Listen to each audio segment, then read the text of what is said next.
part of me be thinking, like, should I just post, like, my open mic shit on, like, TikTok? I heard there was a girl, she posted one of her open mic clips. That shit went viral, and she just really started picking up a fan base. Well, but I don't want people to steal my premises, though. But here's the thing, though. That's why, like, I'll post stuff, but it's the funny part of the joke, but it's not the whole thing. So it's like it can't be stolen because you don't even really know. Like, I'm not giving too much away where it's like 60 seconds, and those work. Even if it's stuff I'm working on, because I'm like, one, I'll get some more stuff.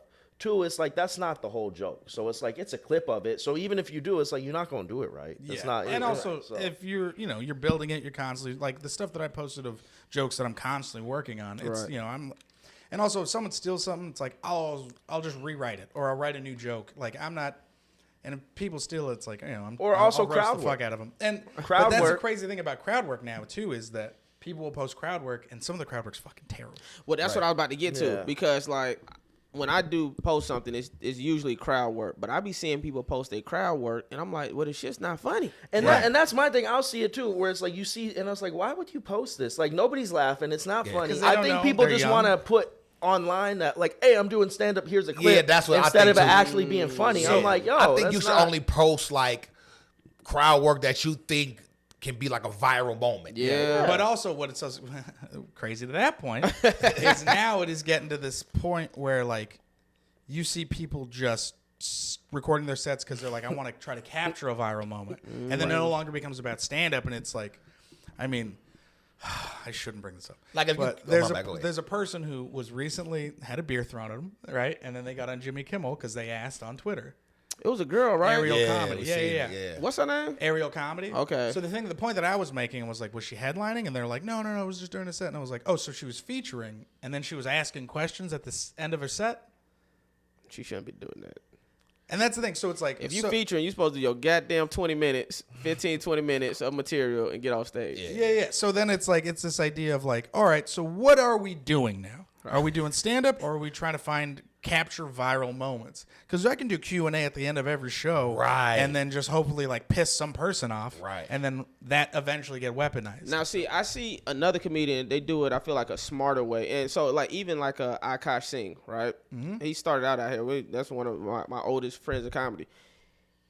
What he does now is at one of his shows, he'll purposely, like, do crowd work. Yeah. So he could use that for social media, of course, or like my homeboy y'all know King Batch, right? He'll do his main material on the road, and then after he get done doing his main material, he'll save 10 to 15 minutes to do crowd work, question it and answer. So if he get anything funny out of that, he could post it online. Right. So I think that's kind of a smart way to go about it. Yeah. Sometimes you're gonna post crowd work, I think it should just be smashing on a heckler that started with you. Yeah. Now if somebody heckling you and you just smash on a heckler, I think that's the type of crowd work that you should. I'm just like, I'm cool with any crowd work as long as it's funny. That you post. Yeah. I mean, post. And that's the thing. Yeah, I'm cool with any crowd work too, though. I feel like the best, like if you're gonna post clips online, let it be natural. You know what I mean? Record the whole set. Like the stuff I've posted, it's not like, oh, I'm trying to do this for the gram or whatever. It's just a natural set, and I'll go through and find little funny moments in there, and then it's organic. It's like you're not trying to manufacture right.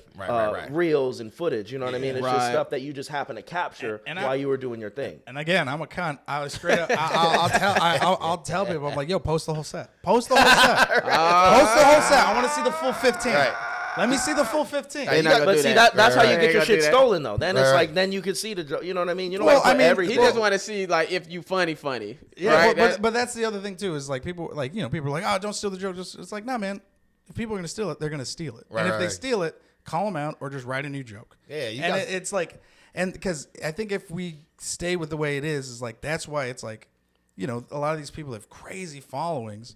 And they try to get in through the system or try to get into clubs, and it's like they either can or they can't, because if you create your own fan base, it's what I watch with like a lot of headliners. Like Sebastian only goes to the store because they're not all of his fans. And that's what he needs because he's got to like get better and write good shit so he can take it to them. Right. I always feel like if you're constantly surrounded by your fans and you're constantly like doing the material, it's so much easier to do stand up in front of people that love you. Right. Again, they won't give you the full like of like, is this joke that good? Can it stand in a black room? Can it stand in a Mexican room? Can it stand in just a traditional comedy club? You know? Yeah. So it's interesting to see the way all this is starting to affect just the craft and the art of comedy.